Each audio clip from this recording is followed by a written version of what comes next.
Hola, bienvenidos a un nuevo vídeo donde vamos a tratar el tema del producto de matrices. El producto de matrices. Tenemos dos matrices A y B. El producto de esas dos matrices A y B es otra nueva matriz P, cuyos elementos se obtienen multiplicando los elementos de las filas de la matriz A por los elementos correspondientes de las columnas de la matriz B.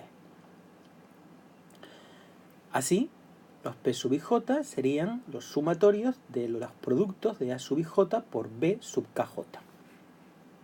Es evidente que el número de columnas de la primera matriz del producto, es decir, de la matriz A, debe de coincidir con el número de filas de la segunda matriz del producto, es decir, de la matriz B. Además, si la matriz A tiene dimensión m por n, obviamente la matriz B tiene que tener dimensión n, porque el número de filas de columnas de la primera matriz tiene que ser igual al de filas de la segunda, por P. Y la matriz producto tendrá tantas filas como la matriz A, es decir, tendrá m filas, y tantas columnas como la matriz B, es decir, P columnas. Fíjense que estos dos números, es decir, el número de columnas de la primera matriz y el número de filas de la segunda matriz, tienen que ser iguales para que el producto sea posible. Y la matriz resultante tiene tantas filas como la primera matriz, y tantas columnas como la segunda de las matrices del producto.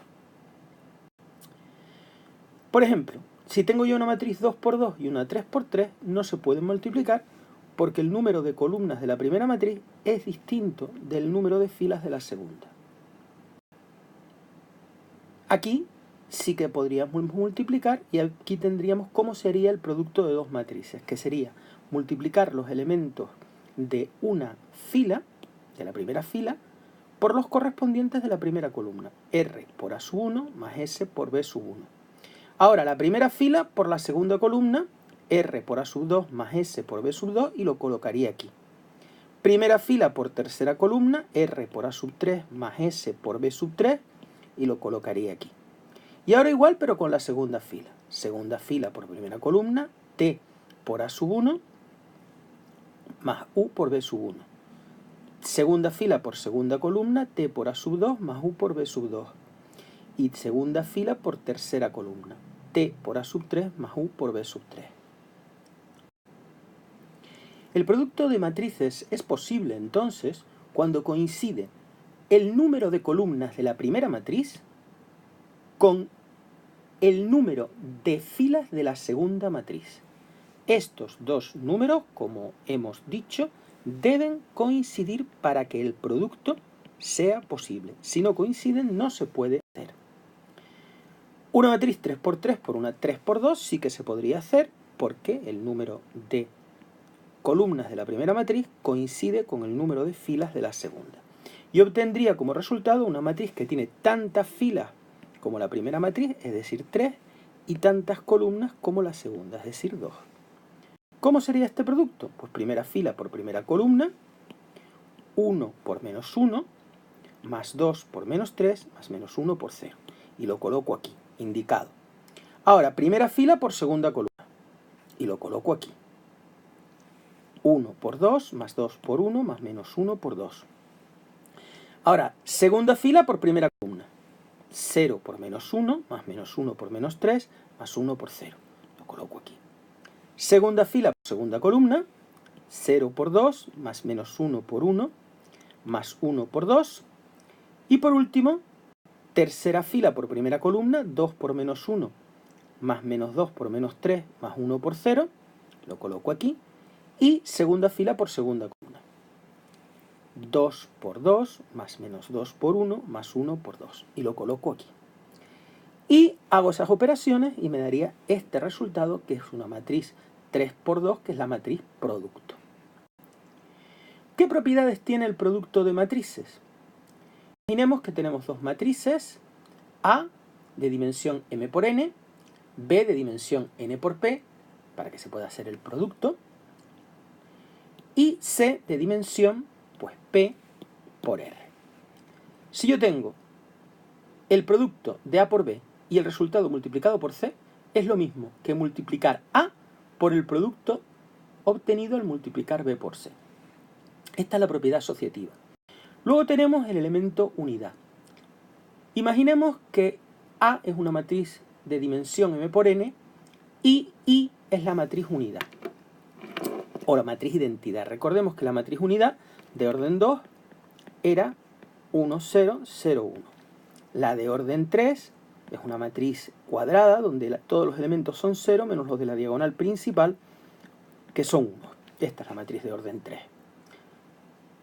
Bien, pues siempre el elemento unidad es la matriz unidad, la matriz identidad, del orden que sea, que al multiplicar por la matriz A me da la misma matriz A.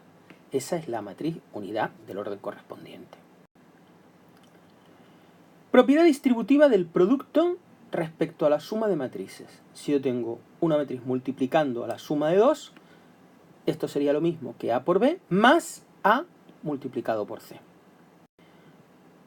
Propiedad distributiva de la suma respecto al producto, pues si yo tengo una suma de matrices multiplicado por una matriz, esto sería lo mismo que A por C más B por C. La multiplicación de matrices, como hemos dicho ya, no cumple la propiedad conmutativa. Si una de las matrices no es cuadrado, ni siquiera tiene sentido plantear el producto en un orden distinto al dado, ya lo hemos visto. Por ejemplo, si yo tengo una matriz 2 por 3 multiplicado por una 3 por 4, este producto se puede hacer. Pero si lo hago al revés, una 3 por 4 por una 2 por 3, fijémonos que no es posible, porque el número de columnas de la primera matriz es distinto al número de filas de la segunda. A esto me refiero a que si no son cuadradas, pues realmente esto es absurdo plantearlo. Pero el producto de matrices no tiene por qué ser conmutativo. En general no lo es. Dada una matriz A, no siempre existe una matriz A elevado a menos 1, tal que al multiplicar A por esa matriz A elevado a menos 1, en este caso sí sería conmutativo el producto, me da la matriz identidad del orden correspondiente. Es decir, esa matriz diagonal donde todos los elementos son 0 menos los de la diagonal principal que son 1. Si esa matriz existiera, se llamaría inversa de la matriz A y se representaría por A elevado a menos 1. Esto es simplemente una representación, no es una operación. Indica la inversa. Es decir, aquella matriz que al multiplicarla por la matriz mía me da la matriz identidad. La matriz inversa, para que exista matriz inversa, se tienen que dar dos condiciones como veremos. La primera de esas condiciones es que la matriz A, o la matriz, sea cuadrada, es decir, que tenga el mismo número de filas y de columnas. La segunda condición la veremos cuando veamos los determinantes. Y es que el determinante asociado a esa matriz A, que se representa entre barras, A entre barras, sea distinto de 0. Si A es una matriz cuadrada, se dice que B es la inversa de A si A por B es igual a B por A y es igual a la matriz identidad. Recordemos que la matriz inversa se representaba por A elevado a menos 1. Imaginemos que tenemos la matriz A, 2 menos 1, 1, 1. Para obtener la inversa, que debe de ser una matriz también 2 por 2, se debe de cumplir que al multiplicar esta matriz por la inversa me dé la matriz identidad de orden 2. Es decir, se debe de cumplir esto. Como sabemos hacer el producto de matrices, pues este término sería el obtenido de multiplicar los elementos de la primera fila por la primera columna. 2x menos z debería de ser igual a 1.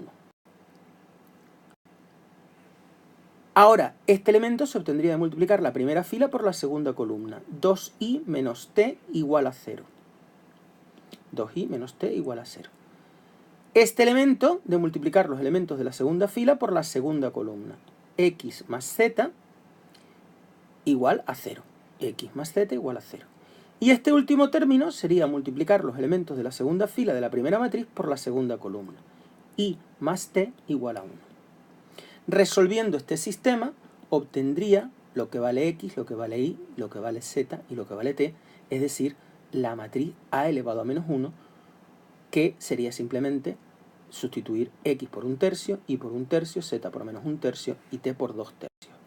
Y sería esa la matriz inversa. Potencia de una matriz. Si A es una matriz cuadrada, Las potencias de a de exponente natural se definen como en el caso de los números naturales, es decir, el exponente indica el número de veces que se multiplica la matriz por sí misma. A elevado a 1 es A. A elevado a 2 es A por A. A elevado a 3 sería A por A, o lo que es lo mismo A cuadrado por A. A elevado a 4 sería A al cubo por A. Y así sucesivamente. Por ejemplo, en esta matriz, A elevado al cuadrado, esto es A elevado al cuadrado sería A por A, sería multiplicar esta matriz por sí misma, que me daría esto. A al cubo sería multiplicar A por A y por A, o lo que es lo mismo A por A al cuadrado. A era esto y A al cuadrado es esto, que me daría esto. A la cuarta sería multiplicar A por A al cubo. Y ahora se trata de ver estas matrices que hemos ido obteniendo y sacar regularidades. Si os fijáis los tres primeros números, y fijaos que en todos los casos este número siempre es un 1, aquí es un 1, aquí es un 1, aquí es un 1. Este número siempre es un 0, en los 4 casos que hemos visto, y el último número siempre es un 1. Esos tres números siempre me dan lo mismo. Y el número que cambia, el único que cambia, es este, que aquí es 1, aquí es 2, aquí es 3 y aquí es 4. No sería muy difícil suponer cuánto vale A a la quinta, ¿no? A la quinta podríamos ver que debería de ser 1, 0 y 1, que son los números que no cambian, y el número que hemos puesto en amarillo, pues deberá de ser 5, ¿verdad? Porque coincide con la potencia. Aquí era 1 porque la potencia es 1, aquí era 2 porque la potencia es 2, aquí era 3 porque la potencia es 3, aquí era 4, la potencia era 4, pues aquí debería de ser 5. Luego, ¿cómo sería A elevado a n? Pues A elevado a n sería 1n, 0, 1. Pues muchas gracias por vuestra atención y hasta una futura ocasión.